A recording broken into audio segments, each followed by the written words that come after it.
Throat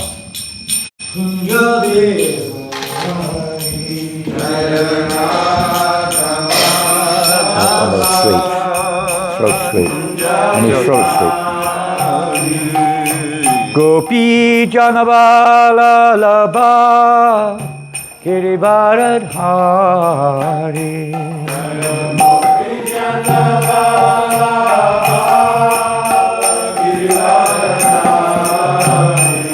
Jaya Gopi Janabala Kiribarat Hari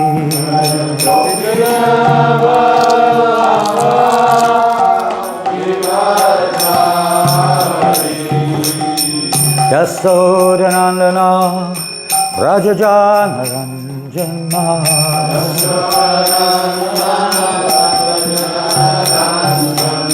Yashodanandana Rajajana Ranjana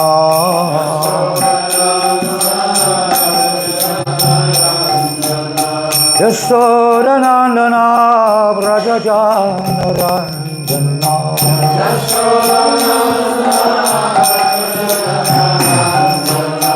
Yamuna Tira Vanachari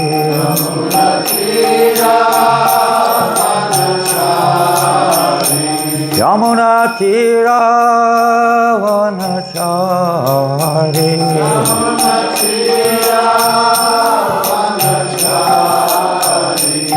Jaya Radha Madhava Kunja Bihari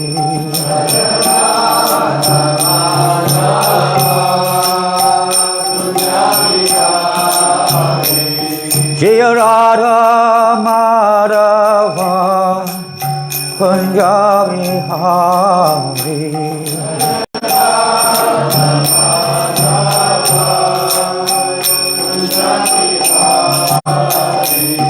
Hare Krishna, Hare Krishna, Krishna Krishna, Hare Hare, Hare Rama, Hare Rama, Rama Rama, Hare Hare, Hare Krishna. Jai Nitya Gaur Chandra.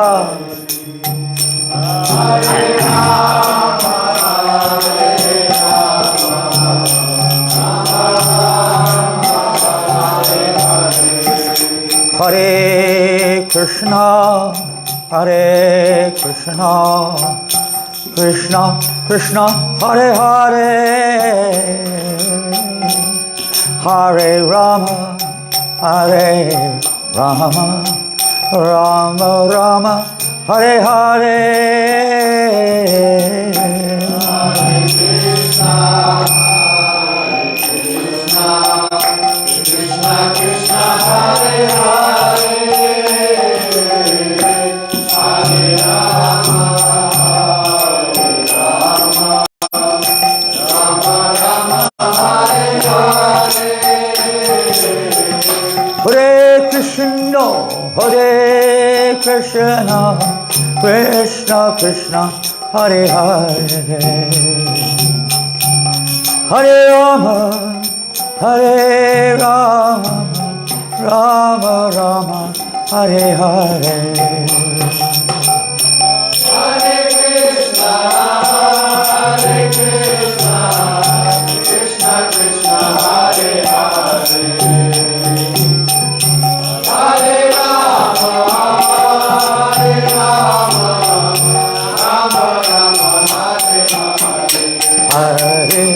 Krishna, Hare Krishna, Krishna Krishna, Hare Hare, Hare Rama, Hare Rama, Rama Rama, Hare Hare.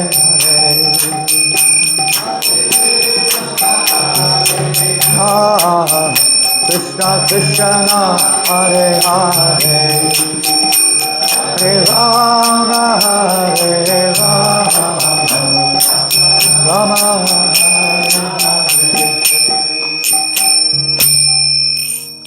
Jaya Vishnupada Paramahamsa Parivrajakacarya Ashtaka Shri A.C. Bhaktivedanta Swami Prabhupada ki Shri Prabhupada ki Shri Nitai Gaura Chandra ki Shri Giriraj Maharaj ki Grantaraj Srimad Bhagavatam ki Harinama Sankirtanam ki Brihat Madanga ki Gaur Premanandi.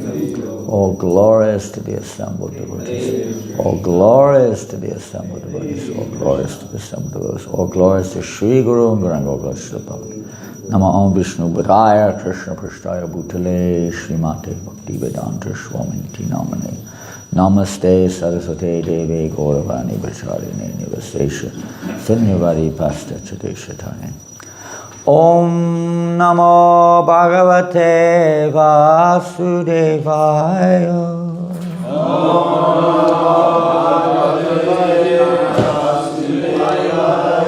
Om Namo Bhagavate Vasudevaya.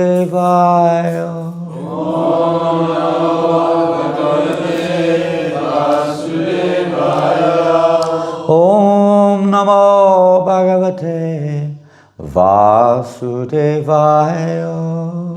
Om Namo Bhagavate Vasudevaya.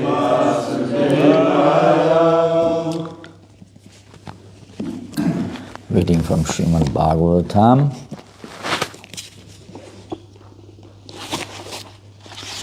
Third canto,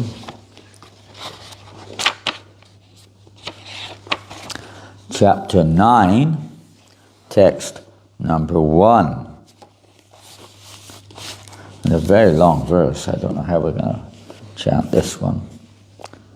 I think we'll just, what should we do? It's too long to repeat, isn't it? I mean, we'll just go through the words. Brahmavacha Gyataha Asi Me Adya Shuchirat Nanu Dehabhajam Na Gyayate Bhagavataha Gatihi Iti Avadyam Na Anyat Tvat Asti Bhagavan Api Tat Na Shudam Maya Guna Vyatikarat Yat Uruhu Vibhasi Brahma Uvacha. Lord Brahma said, Gyataha, known, Asi, you are, May, by me, Adya, today, Suchirat, after a long time, Nanu, but, Dehabhajam, of one who has a material body, Na, not, Jnayate, is known, Bhagavataha, of the personality of Godhead. Gatihi, course. Iti, so it is. Avadyam, great offense. Na anyat, none beyond. Tvat, you. Asti, there is. Bhagavan, O my Lord. Api, even though there is. Tat, anything that may be. Na, never. Shudam, absolute. Maya, material energy. Guna vyatikarat, because of the mixture of the modes of yat, to which. Uruhu, transcendental. Vibhasi, you are. Translation, purport by His Divine Grace, Shri A.C. Bhaktivedanta Swami Prabhupada.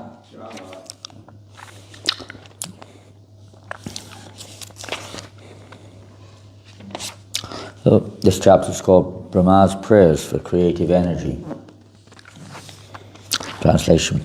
Lord Brahma said, O my Lord, Today, after many, many years of penance, I've come to know about you. Oh, how unfortunate the embodied living entities are that they are unable to know your personality. My Lord, you are the only knowable object, because there is nothing supreme beyond you. If there is anything supposedly superior to you, it is not the absolute. You exist as the supreme by exhibiting the creative energy of matter. Purport. The highest peak of the ignorance of the living entities who are conditioned by material bodies is that they are unaware of the supreme cause of the cosmic manifestation. Different people have different theories regarding the supreme cause, but none of them are genuine. The only supreme cause is Vishnu, and the intervening impediment is the illusory energy of the Lord. The Lord has employed his wonderful material energy in manifesting many, many wonderful distractions in the material world, and the conditioned souls, illusioned by the same energy, are thus unable to know the supreme cause. The most stalwart scientists and philosophers, therefore, cannot be accepted as wonderful. They only appear wonderful because they are instruments in the hands of the illusory energy of the Lord. Under illusion, the general mass of people deny the existence of the Supreme Lord and accept the foolish products of illusory energy as supreme. One can know the supreme cause, the personality of Godhead, by the causeless mercy of the Lord, which is bestowed upon the Lord's pure devotees like Brahma, and those in his disciplic succession. By acts of penance only was Lord Brahma able to see the Garbhodakshayi Vishnu, and by realization only could he understand the Lord as he is. Brahma was extremely satisfied upon observing the magnificent beauty and opulence of the Lord, and he admitted that nothing can be comparable to him. Only by penance can one appreciate the beauty and opulence of the Lord.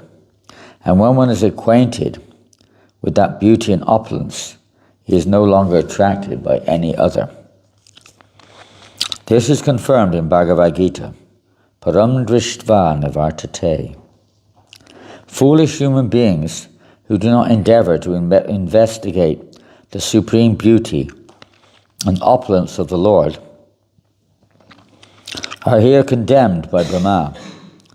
It is imperative that every human being try for such knowledge, and if anyone does not do so, his life is spoiled. Anything that is beautiful and opulent in the material world is enjoyed by those living entities who are like crows. Crows always engage in picking at rejected garbage, whereas the white ducks do not mix with the crows. Rather, they take pleasure in transparent lakes with lotus flowers, surrounded by beautiful orchards. Both crows and ducks are undoubtedly birds by birth, but they are not of the same feather. The white ducks. You have white ducks here in Christchurch? Not so many. Pardon? I don't think there are so many, no. There are white ducks, are there? Perhaps the groins you might see some white ducks, yeah. White ducks.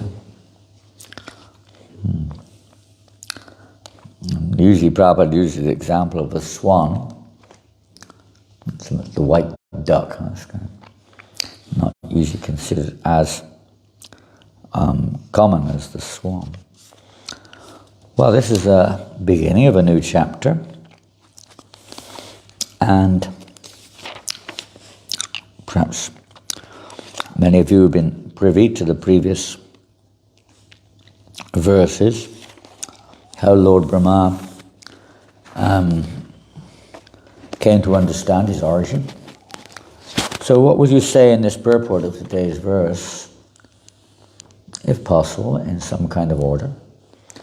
What would you say stands out? What points in this purport today, verse or purport, stick out in your heart?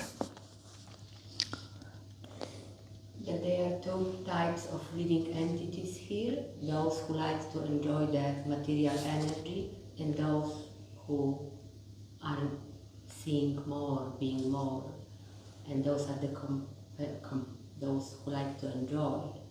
They are compared to the crowds who don't recognize the Lord, and those who see more, they are like a wild ducks. Oh yeah, okay, good.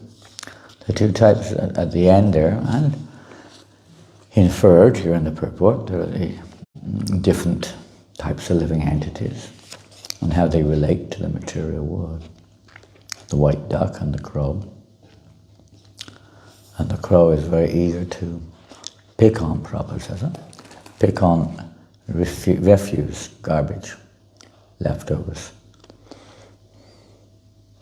Whereas the white duck likes to go to very nice, clean, beautiful places. Good point. Anything else? There is nothing more absolute. Somebody else, please. It's good, you're very attentive, but maybe somebody else also was awake. Yes. I was just appreciating how much Lord Brahma was content and happy from seeing the Lord. It was really Okay. Fully content. Huh? It is another very important point. Huh? A lot of our problems, and problems which we envision around us, because lack of content within. What do you think? Does it make sense? And we're trying to find sometimes a scapegoat, sometimes an excuse or some kind of answer, putting it a little more positively. But we generally don't look in the right place. We tend to blame circumstances, don't we? People, circumstances. Even if we are, relatively speaking, justified in that approach, does it really solve the problem? Does it really make you content within? That you got your own back, or you came up with a philosophy which seems to make sense to conditioned soul? Does it really satisfy the inner heart? Even if you are, let's say, well situated, fortunate in this world, and it appears you're quite happy for the time being, at least.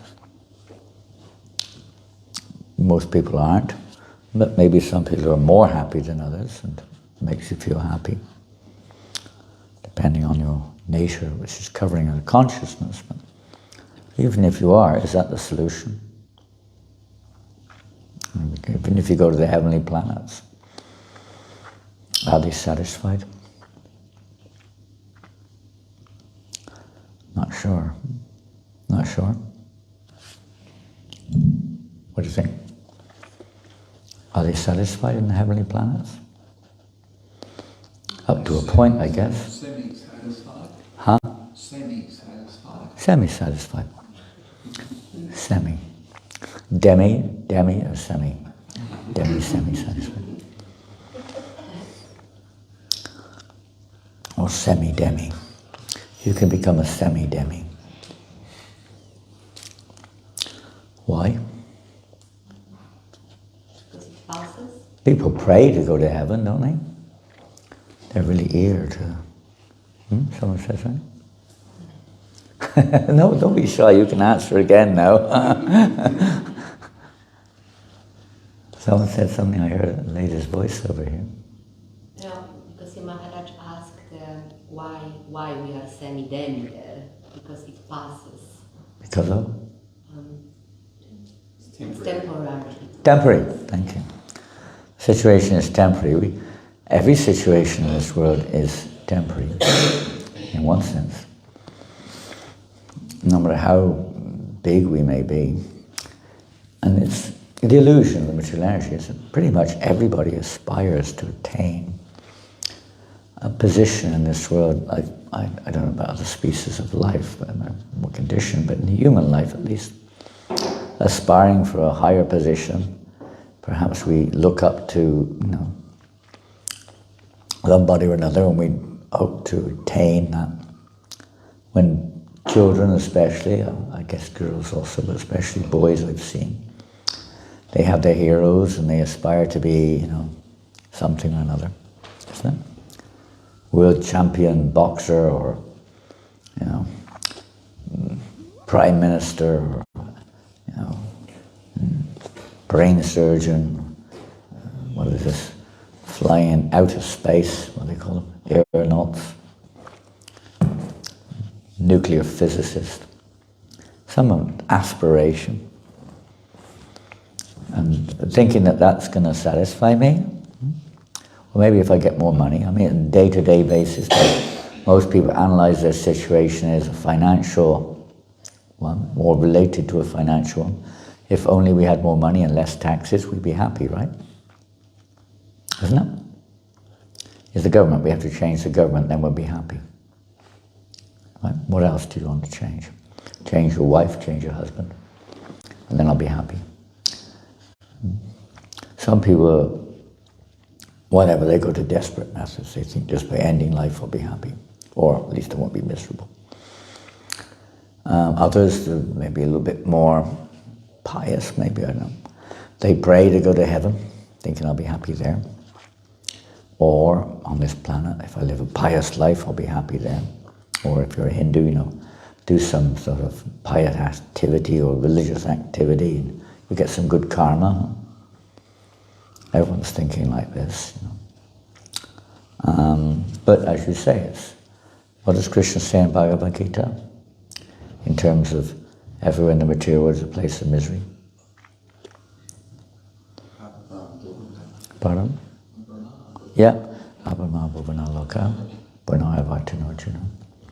That everywhere from the highest planet in the material universe down to the lowest, everywhere is a place of suffering, repeated birth and death. Even if you're Brahma, your life might be quite long.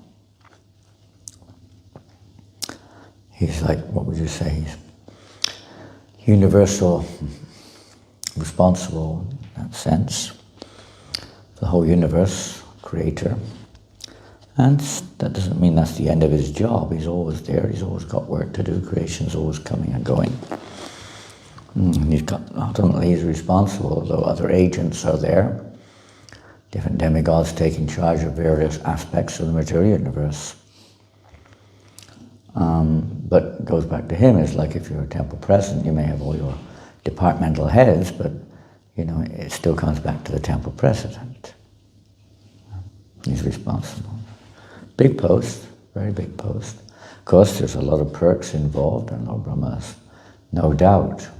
In this case, we're talking of a Lord Brahma who's realized. But without even beyond that, there's many perks there. Obviously, lots of higher forms of pleasure and enjoyment. And people were, one of the biggest pleasures in this material world. What would you say one of the biggest pleasures is in this material world? Eating. Excuse me? Eating. Eating. Yeah, on a general level, everyone likes to eat. Even bugs and beasts like to eat, right? You see how much they love to eat, don't they? The dogs, the animals, the birds. They love eating, don't they? I mean, we have a hard time sometimes wondering, what do they get out of that? What is that, pig getting out of eating stool? Hard to imagine, huh? Or, cow. I mean, what's a Sunday feast for a cow?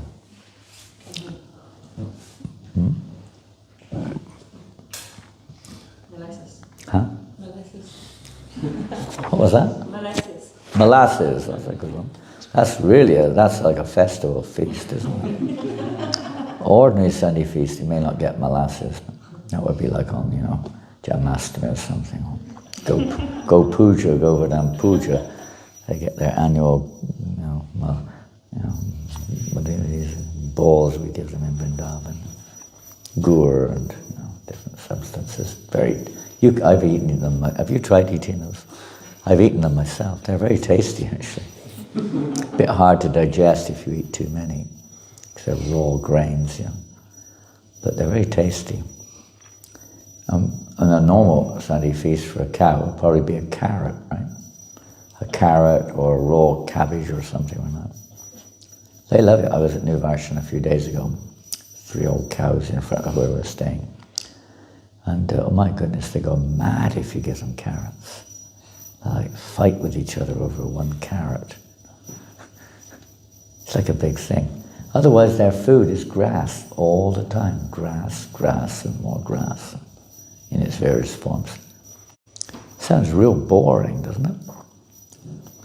I guess to them it's great. They're getting great taste at it. Different animals, even in our lifetime, a child, taste buds are so much more sensitive and extracting so much more nectar out of food, which perhaps to us isn't particularly exciting. But eating is a very big thing, and the whole universe loves to eat. We can trace that back. Is that because of the Big Bang that we all like to eat? That was another part of this purport, wasn't it? The origins of creation, and how different people probably have different ideas about this, different speculations about where we came from. Just like when you were born, I don't know how you have in New Zealand, but when you were a kiddie, did you ever ask your parents where you came from? Where did I come from, Mummy? Maybe at a certain stage they explain the physical process, but generally in the very beginning they don't even explain the physical process, which is also short of the mark. But what do they say? I'm talking of a real little kid, just coming to, let's say consciousness and to speak and this and that. What do you tell them? Where you came from, Mummy? Where did I come from? Sometimes I ask that question. Where did I come from? A lot of kids ask that question. Indians probably have a different answer, and maybe different countries, they have a different example. We don't usually tell them even the material understanding of where we came from.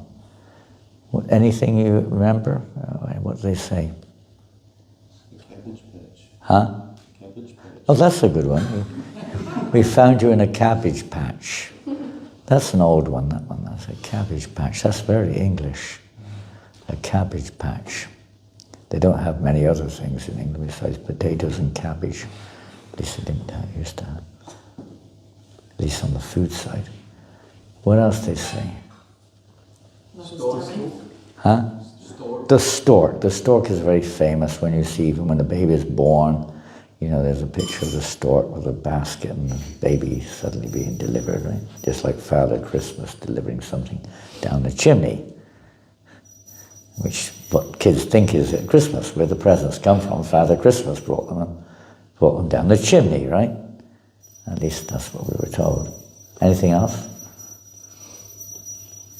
A child doesn't have developed intelligence to really understand. I guess they believe it. I can't remember. I didn't really know what to make of it when my mother told me where I came from. I couldn't kind of disbelieve it. I just didn't. I was a little bit doubtful. What else they say? There's under a gooseberry bush is another common one. Make sure you make all that. He's making serious notes here on the class. Gooseberry bush, cabbage patch, learning where we actually come from here. This is the origins of life. Did you know it? A stork. Well, my mother said, I don't know if you've got a shop here called Woolworths. You still have in New Zealand Woolworths? Camden. Huh? Camden. No, Woolworths no more there. It's the same chain but different name. Is that right? Countdown and Woolworths are the same chain. Okay, in Australia some shops are still called Woolworths. They were a big English store which disappeared off the face of the earth. But I guess they changed their name, really. We used to have. Huh? We used to have Woolworths. Used to have, I know we did. I remember going to Woolworths in Auckland sometimes to shop. They said, we bought you in Woolworths. That's what my mother told me. We bought you in Woolworths, in Countdown, as you call it now. Can you imagine? I mean, I guess I was a couple of years old, I don't know. So maybe a little bit older even. So the next time we went to Woolworths, I was looking, Mummy, where's the baby store? Where are the babies? I didn't see any babies there. There's some dummies, you know. Dollies. So it's like, at a certain stage, and it's like that, you know, people who are so materialistic, all they can understand here is a material. It's material. It's like, if you look at a tree, and it's not difficult to look at trees in Christchurch, they're everywhere. Without any knowledge, can you say where it came from? How will you find out where it came from? Someone who has knowledge. Pardon? From someone who has knowledge. Correct, that's for sure. But in terms of, let's say, let's assume everyone's in the dark, how will you understand where the tree came from? What's the origin of the tree? Like planting a seed and watching it grow yourself. Yeah, you don't even know what a seed is at this point of time. You may go down. You say, some person will say maybe it comes from the earth, right? Simple as that. And someone else says, well, but there's a root down there. Some degree of correctness there. But it comes from a little seed. It's sometimes a very small seed.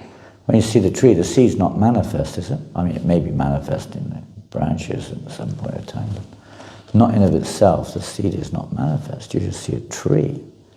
You can't see it. Even if you go to the root, you don't see a seed. Isn't it?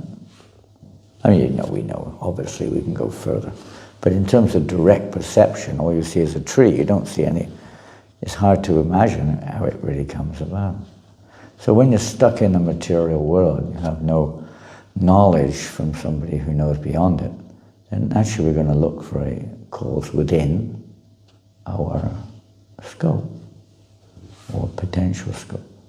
So it's not surprising that persons who are completely conditioned in this world, which we all are, how can we possibly understand the origin? Not possible. The origin's beyond our capacity to perceive.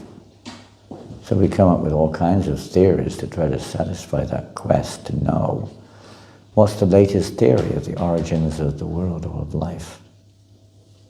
What's the latest theory? It's a theory. Even they call it a theory, which means it's not a fact, it's just a proposal. What's the latest one? I'm not sure, not updated with it. Science is a bit low-key these days, isn't it? It's gone a bit low-key in terms of 50 years ago. It was kind of like really, going for it.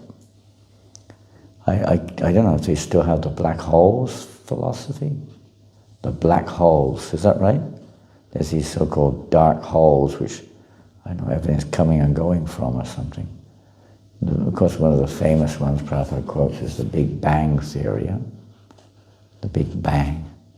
That something, somehow or another, whatever that something is, there's no idea what that something is, suddenly blew up.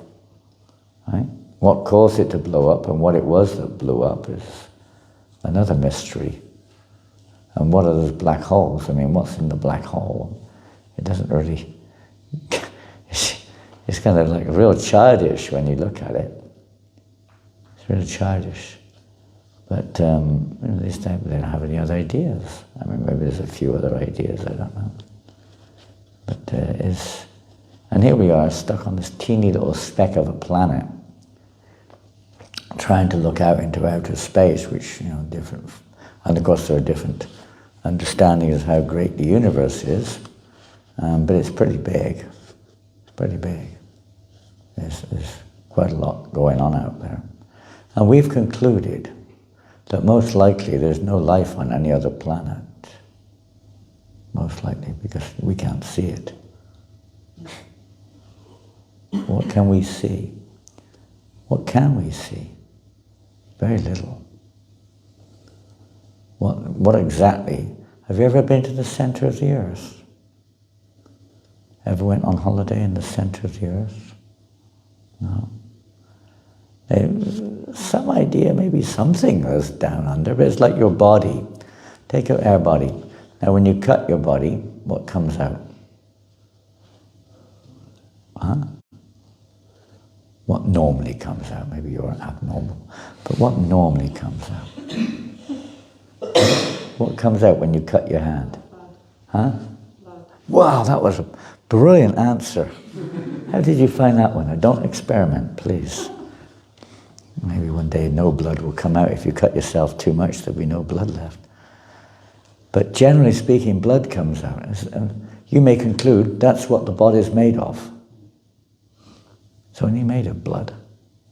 But maybe there's something else inside there. You have to dig a bit deep. Don't experiment, please. But if you dig a bit deeper, you'll find something more than blood.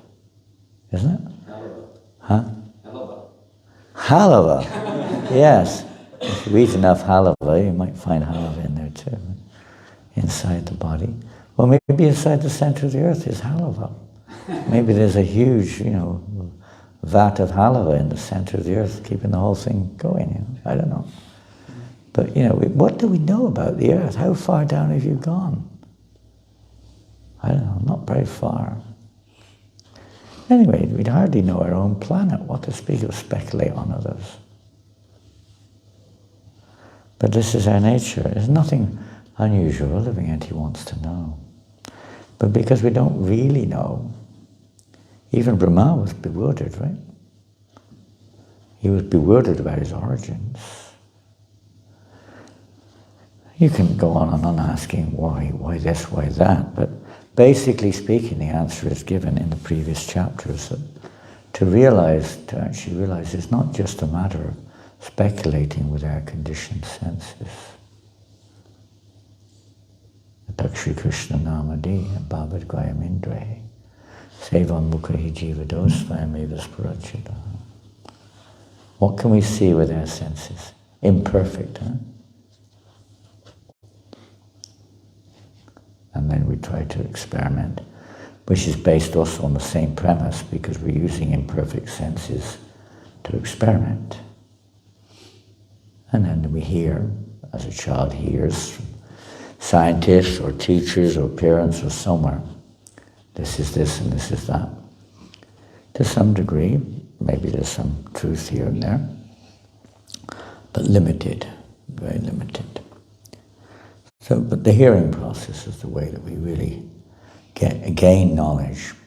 And it's ignorance, basically ignorance. The universe was dark.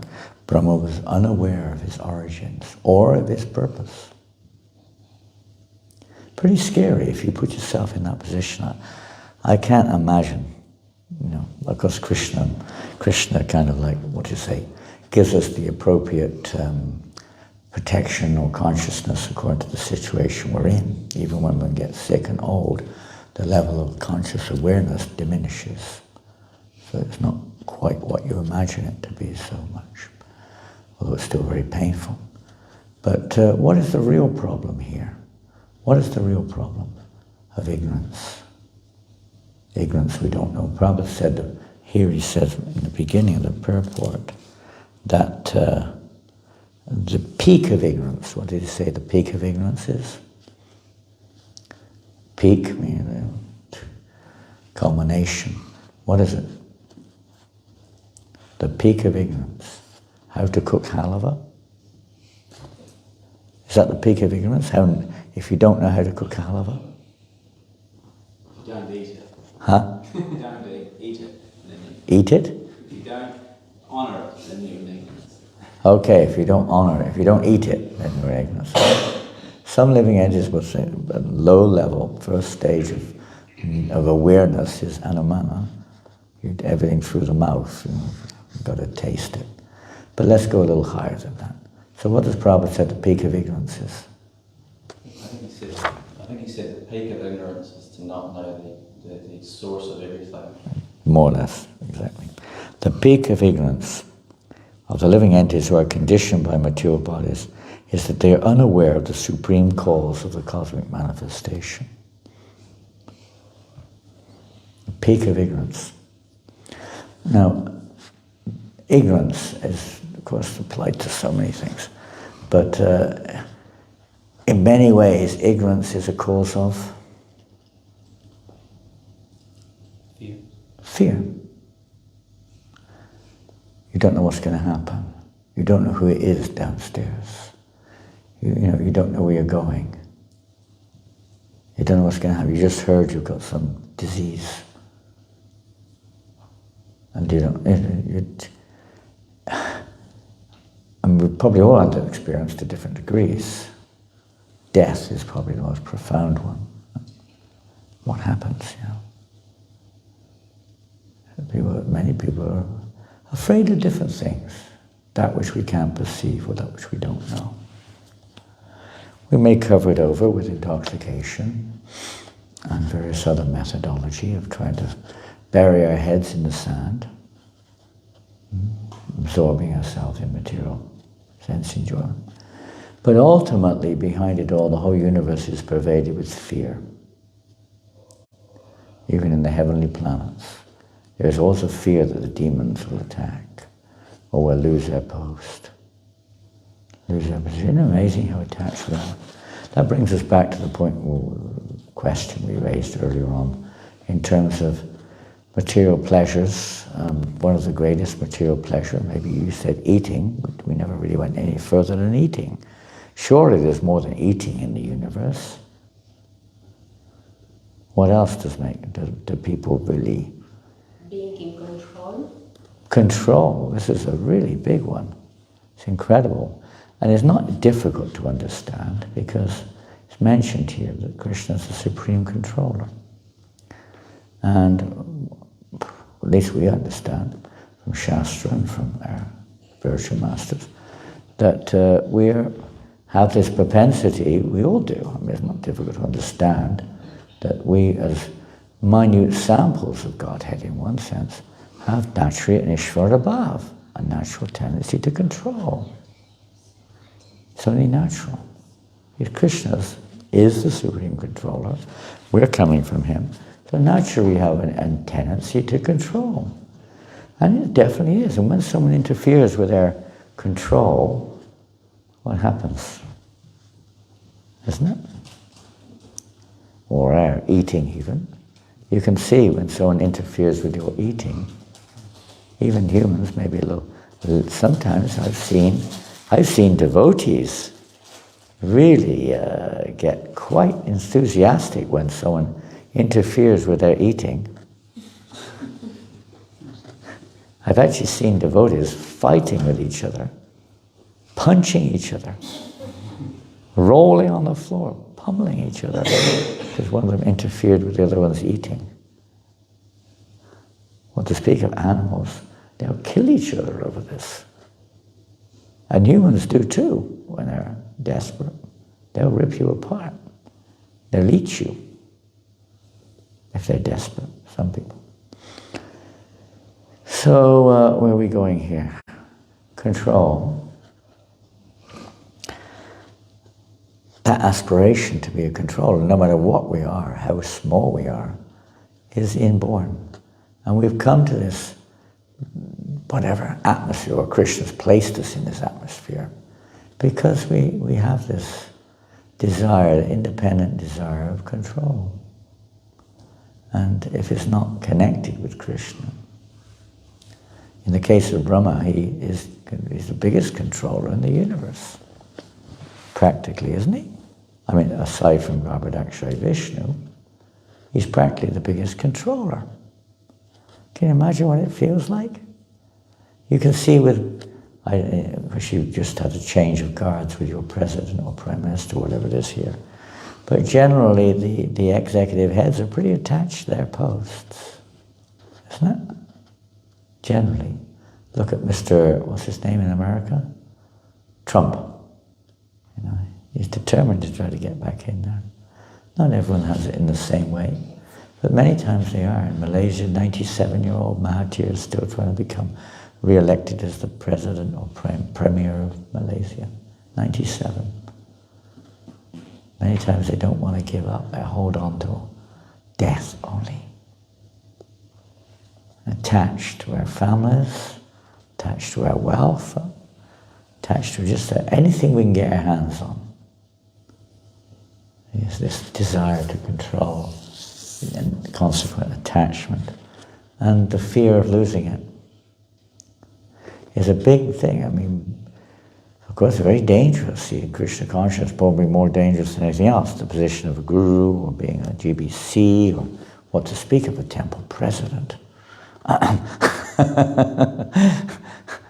Not so much, but especially the guru. You know, it's dangerous. We were here last night from Bhaktisiddhanta Maharaj, yesterday morning also. You think you're the controller, you're the owner, you're the master, you're the guru. You're not a guru. You're a guru. You're as good as an animal. This idea of thinking I'm the controller, I'm the owner, I'm the proprietor, doesn't bring happiness, does it? What does Krishna say in Bhagavad Gita? There's a very famous verse in regards to thinking oneself. Not so much thinking oneself, but the solution to this.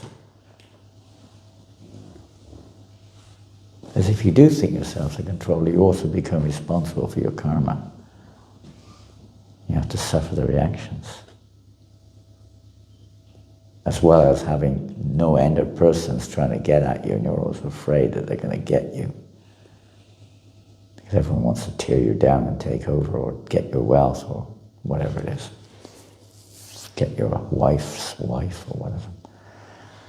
So what do you think? What does Krishna say in Gita? Who's that? Somebody there? Yeah? Well done. You're sharp, you're on the ball. What does Krishna say in English? That's the start. You give him the first line. One who knows me as I am is the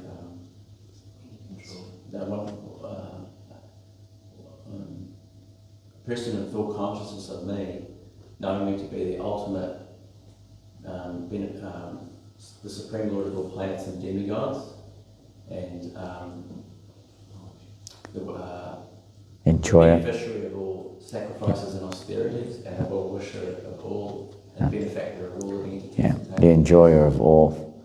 Bhakta means the enjoyer of all this sacrifice. Everything is meant for his pleasure. We're kind of trying to imitate that, aren't we? In this world. We want to be the enjoyer. We want to be, seen or loved by others. Me, trying to impress others. We like to be in control of what we can get our hands on. Control other people, and so on and so forth. It's inevitable because that's why we're here. It's this play where you put your children, when they want to imitate, you give them a playground where they can go ahead and do their, the kids, the girls, maybe an imitation kitchen or something, the boys some imitation cars or Lego or whatever they've got these days. Something like that. You think you're the doer. But this isn't going to bring peace. It's not going to remove fear, because sooner or later the tide comes in, the sandcastle gets washed away, and the child starts crying. Later on, death. And we're afraid. Fear is there, even in the heavenly planets, everywhere. So no one's really, you could say, really peaceful. And not only that, because people are never satisfied. No matter what they've got. Have you ever noticed that? There's oftentimes people who've got a lot are less satisfied than people who've got a little. It's an addiction. It's an addiction. They want more and more, and there's no limit. There's no limit to how much. There is a limit, but there's no limit to our desire to want more, isn't it? A poor person may also, but it's not as profound. It's not so intense. Rich people, there's no end. You can see it if you ever go in the news about the rich people of the world, how much they're still trying to possess and control, and they're still not happy, and they still have to die. What was that? Everyone's different, but there was one really rich guy in America, I can't remember his name, And he was so scared of death. He was the richest man in the world at one time, so scared of death. He made a whole arrangement, bacterialess, whole compartments. He thought that bacteria was the cause of death.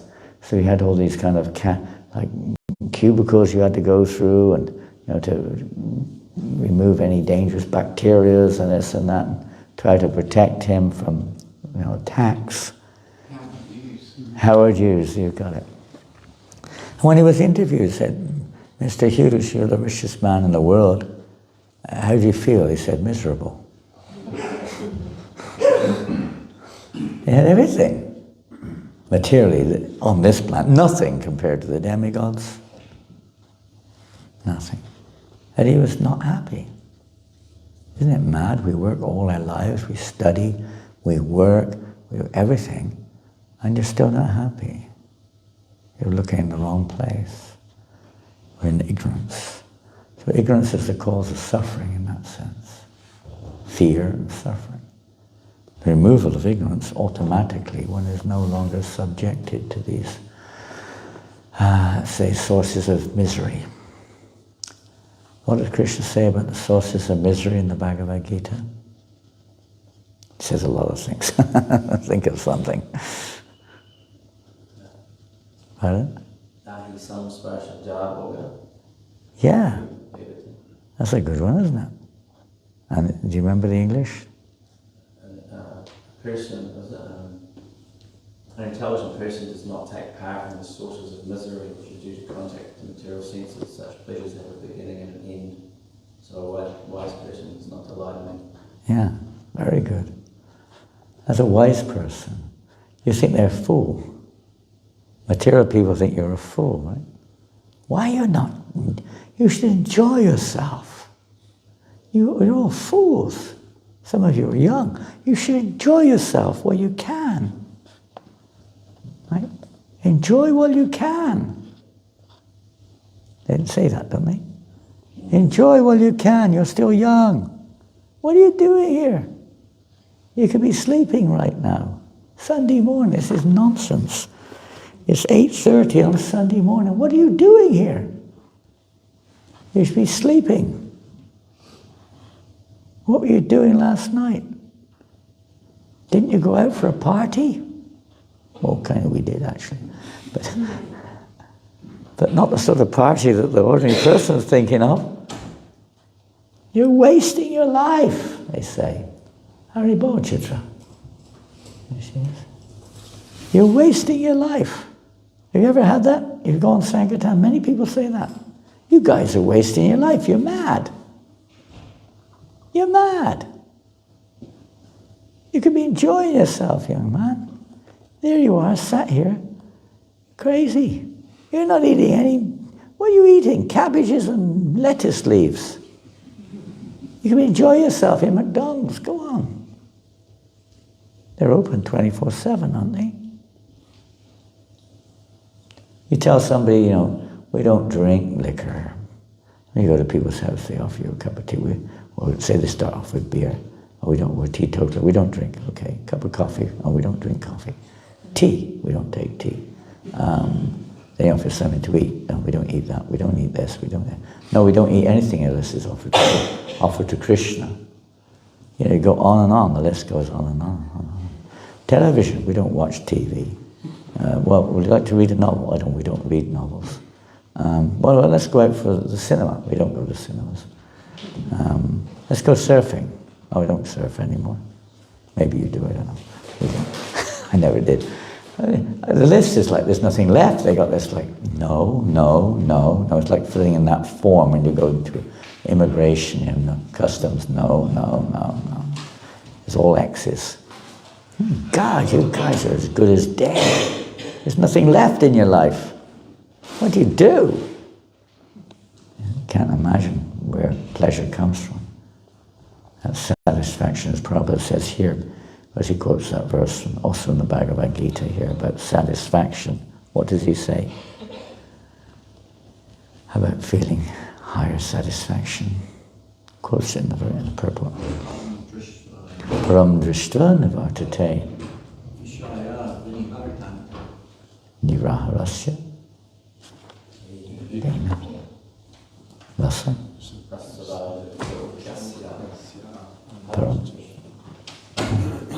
You can't just restrain yourself. People thinking we're just restraining ourselves. That's one form. Some people may do. They may realize that material sense gratification leads to misery, therefore I'm going to control it. And I'm not going to indulge myself. So that may restrict the miserable reaction, but does it really make you happy? If people have no knowledge, no spiritual knowledge, then that's the path of death. Lord Brahma, you could say, performed tremendous penances. What does penance mean? Pardon? Austerity. Austerity, yeah. Performing austerities. There are different penances in different modes of nature, no doubt. Anything else? Penance? Acceptance of voluntary suffering. Volunteering suffering, yeah, voluntary suffering. Anything else? Well, they're all related, aren't they? Foregoing your sense enjoyment, perhaps for a higher goal, whatever it may be. You know. Different things. Lord Brahma certainly did, but his penance was, he really wanted to find out the root, the cause of everything. What is his purpose in life? And now, of course, he's realized it. Krishna's given him that realization. And to that degree, he's satisfied. He's understood the cause. And that removes the fear of darkness. So people can't understand that in the process of devotional service. It looks like you're basically speaking. You become brainwashed, or you're a zombie or something. You know, you're just stupid, you're dull. They hardly can understand it. But a devotee is Param Dishvanavartate, should be experiencing another kind of pleasure. There's a beautiful verse in the Bhagavad Gita. It's in the second chapter. I guess it's about 40, I don't know what it's, 44, 45, somewhere around there. It starts with Yavan Arta Udapani Savadak Samplatodike. And this was a verse that I remember when I first came across Prabhupada's Bhagavad Gita in 1971. When I read that verse, that was what probably convinced me more than anything else to give it a go. Give it a go there. Because, you know, everyone's looking for pleasure. Everyone's seeking for knowledge of some kind or another. Everyone's trying to avoid suffering. Nobody really likes to die. We're all kind of trying for that, because those are natural characteristics of the soul also. Not to die, to always be happy and to be in cognizance. So that verse, spoken by Krishna, they're all purposes that are served by a small reservoir of water or pond, automatically served by the ocean or the great reservoir. Similarly, when one knows the purpose behind the Vedas, all the purposes of the Vedas are, you know, fulfilled. It clicked with me that okay, we're searching. Music was the pinpoint here. Searching for happiness in music. And certainly you get some relief or some kind of pleasure. But it was the pleasure. If I didn't get pleasure out of the music, I wasn't interested in it. Even someone else may get pleasure from it, but no, I'm not interested to hear it if I don't feel either relief or pleasure. So it was a relief and the pleasure that I was looking for. So it kind of was logical that if you can get that relief and pleasure from the great reservoir, why spend all of your time searching here and there and everywhere for a little bit of pleasure? And it only lasts a short time. How long can you listen? I mean, when you're kids, you know, I guess everyone's got their favorite rock band or music, or whatever it is. We were into things like Quintessence and Pink Floyd and all these things. But how long can you listen to it? Can you sit there 24/7 listening to it? Or maybe you like to eat, whatever your favorite dish, but how long can you sit there eating it? You may everyone likes sex life in one form or another, but how long can you just have sex? Maybe you like to drink, but how much can you drink? You can drink a few pints or whatever. It's limited, isn't it? It's very limited. And then you've got to do something else. And there's always a reaction for it as well, of course. And you have to work hard for it. You have to work to get it. There may be problems when you get it, even as you're indulging. Then there's a reaction for indulgement, one form or another. So it's not very, we could say, not a very good investment of our time or intellect. But if you can invest your time in human form of life in something where your happiness goes deeper and deeper, doesn't end, doesn't cost anything, no material reaction, ever increasing satisfaction, isn't that a good investment? Sounds like it. Sounds like a very good. So that paramdrishva, that higher taste, which is not available because the Prabhupada says here, people are so absorbed in the external objects, always looking outward, outward. In Taoism they have a saying that the Creator has hidden happiness in a place which you'll never look. You look in the air, you look in the sea, you look in the land, you look here and there, you never find it. He's hidden it right in the core of our very conscious existence. We don't look there. Afraid. Or whatever. Blinded. Blinded by the light of the sun, we can't see the sun. If you look at the sun, you get blind. And people don't know this, and this is the great need of the day. Penance, well, in Kali Yuga, this austerity, this penance, which is very difficult. I mean, control of the senses is required in order to start to see things a bit clearly. But in Kali Yuga, it's very hard for people to control their senses. Very difficult. So Lord Chaitanya Mahaprabhu has come and made that penance, so that austerity, very, very, very sweet. The actual austerity itself, the penance itself, is very joyful. Krishna says it, Tashanti cha Rimanti cha, everlasting and joyfully performed. Especially this applies to what it applies only really to devotional service. And devotional service is manifest, as we heard yesterday from Bhaktisiddhanta Maharaj, in the form of kirtan in this age. And everyone knows how joyful kirtan is, huh? Pretty much, huh?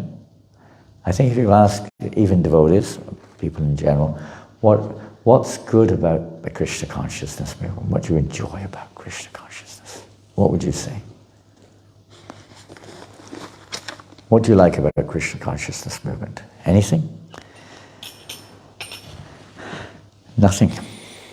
Nothing at all? Kirtan, Prashadam. There you go. First two things that came. What was let me put my glasses on to see who that was. What is your name? Fen. Fen? So Fen. Fen has made an immediate answer. Kirtan and Prasadam. Anyone else? Does some of you agree with that or not? Do you feel good when you're in a kirtan? Not always. Sometimes, a little bit on the mental platform, huh? We don't like that devotee who's leading the kirtan. I don't like that tune. I don't like Jumbe's, well, I can sympathize with that. And sometimes they're playing the madanga too loud. All those whompers. We're kind of like, it's understandable. We get a little, sometimes disturbed the way they're dancing or whatever they call it. Sometimes externals disturb us like that. But in principle, kirtan is, if we get into the kirtan, let go of all the inhibitions, some of those things have to be dealt with. But we just feel good. Maybe that's why we're doing it, maybe it's not, but you just feel good. Same thing with prasadam. I remember the last few weeks we've gone to different houses and different programs, and the prasadam has been like, wow, I don't think even kings and queens eat such food. It's just so baka, so tasty. It's prasadam. It's not that we're really getting the pleasure from either, it's because it's offered to Krishna. But even materially it's very, very attractive. Prabhupada through prasadam attracted countless living entities to come to this movement.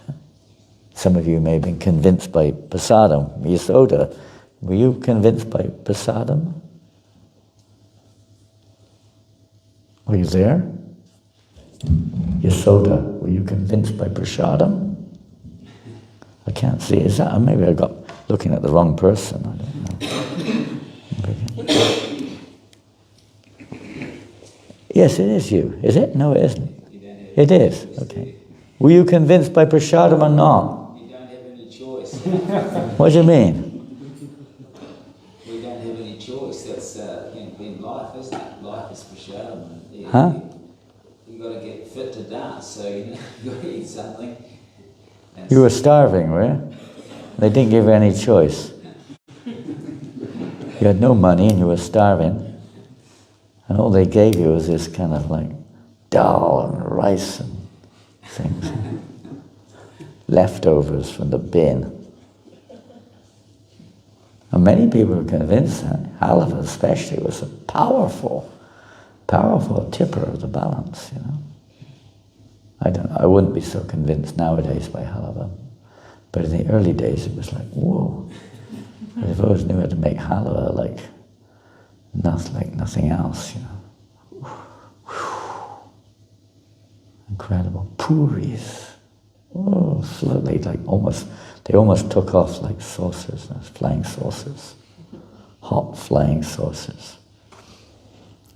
Mouth-watering. Icy cold, that kind of creamy, translucent sweet rice, you know. Absolutely irresistible. Huh? Incredible pushpan rice. This is the higher taste, literally the higher taste. Samosas, hot samosas with tamarind chutney. What do you think, Sachi? Sorry? What do you think? Gulab jamuns. Gulab jamuns. He's thinking of gulab jamuns, Prabhupada. His secret weapon, huh? His bullets, ISKCON bullets. Prabhupada would keep a bucket of gulab jamuns in the store there in 2nd Avenue and Frederick Street so the devotees could dip in whenever they were feeling a bit unstable. Gulabs. Just, what is this? Stunned by the prasadam. So kirtan and prasadam. And there'll be other things too. Maybe you're a philosopher. Maybe you love the philosophy. Maybe you're an artist. You love the pictures. Or maybe you're a seamstress or whatever call it, fashion. You love the deities and dressing the deities, decorating. A florist. You love to make beautiful floral arrangements. So many ways, musicians, kirtan and so on. Attracting our senses. We're not just withdrawing our senses, penance, no, sense enjoyment.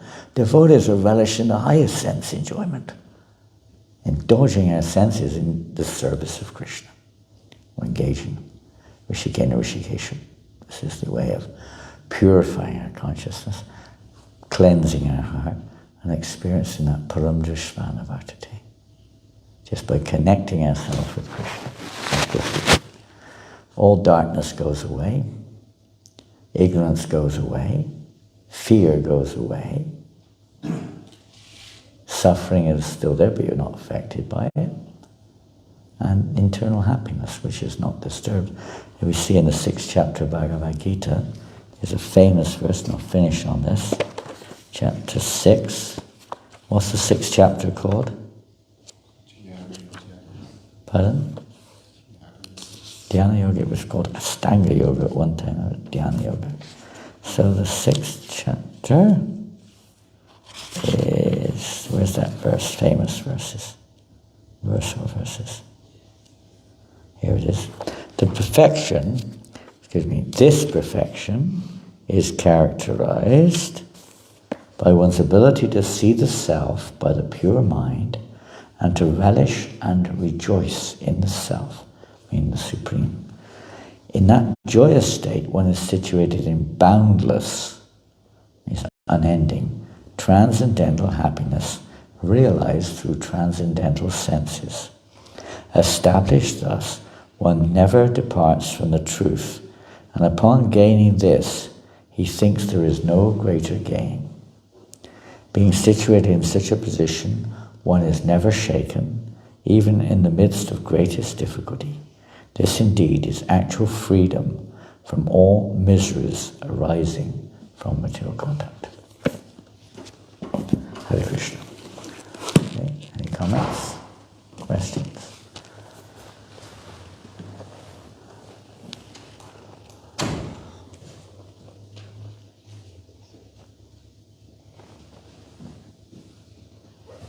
Based on what you were saying, Maharaj, about the way we should engage our senses, and that's our form of penance, I was always like the term that the devotees were aesthetic ascetics. That was a good description. Nice, thank you. Yeah, it's a joyful penance, isn't it? Engage our senses in dancing. People pay money to dance. Sometimes they have to get drunk to dance. Sometimes they get arrested if they dance. We also sometimes get arrested, but we don't mind. We continue dancing and chanting in the prison.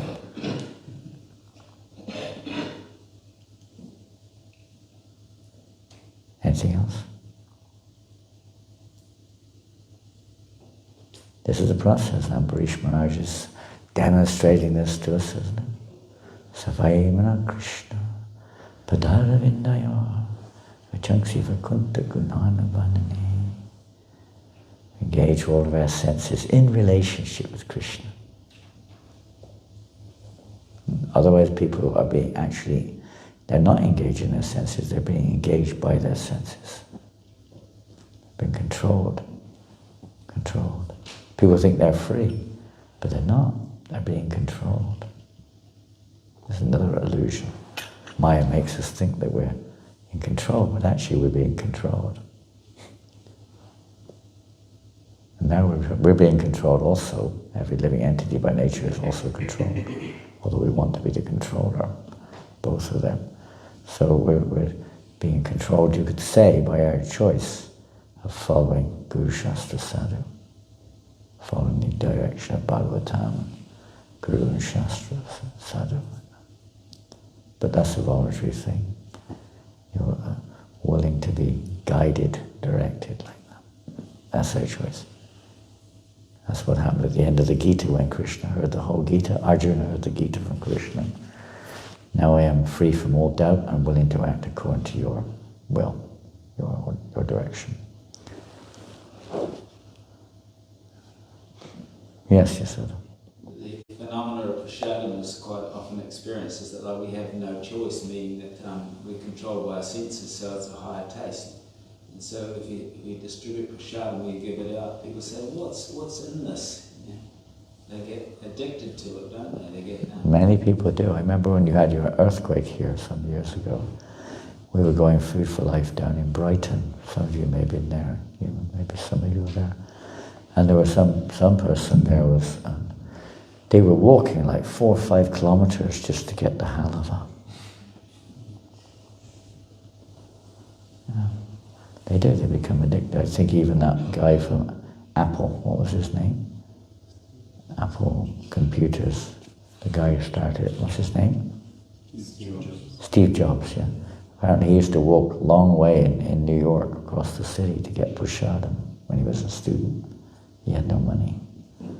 Well, not just addicted or just, hungry, but some people become very, very addicted to halava or to prasadam of various kinds. What's in it? I don't know why we just brought up a remembrance of one thing Padri Narayan Maharaj said one time was they were at Rath Yatra in LA and they were just doing prasadam. The queue was very long and many thousands of people queuing up for prasadam after the festival. And there was a lot of school kids there, a lot of school children, a whole load of them. And they were queued up and all of a sudden they would come to the front of the queue and Padri was serving them. And one of the mothers came running over, don't eat that food. Don't eat it. Suddenly, no. It's got something in it. He said, well, he said, why not, madam? You put something in that food. I know you have. That's why it's so good. You put something in it. She was meaning drugs, you know. Madam, no, vegetarian. No, but I can tell you must be. Why you guys are so happy if you haven't put something in it? She was going on like this, you know. Must be. He said, madam, have you ever thought about that perhaps because we don't take intoxicant, we don't eat meat, we don't have illicit sex, we don't gamble, that's why we're happy. Not because we do those things. She couldn't relate, like you can't relate to it. By performing penance, you can be happy. Difficult to relate to in a sense. You perform penance to get some other thing which you think you'll be happy with. The penance itself, unless you get worshipped, is not really happiness for people in general. They don't like it. They don't like to have their senses curtailed, you know, sense enjoyment curtailed. They go crazy. But devotee, you know, we offer our senses to Krishna. We use our senses for serving Krishna and become happy. That's the penance in this age. Kirtan especially. Yes, addiction. It's not a bad addiction. Everyone's addicted. But to become addicted to kirtan or prasadam, it's not too, it's pretty good, huh? Pretty good addiction. Hare Krishna. Srila Prabhupada ki jai. Granthraj Srimad Bhagavatam ki jai. Gaur Prem Nandi. Hare Krishna.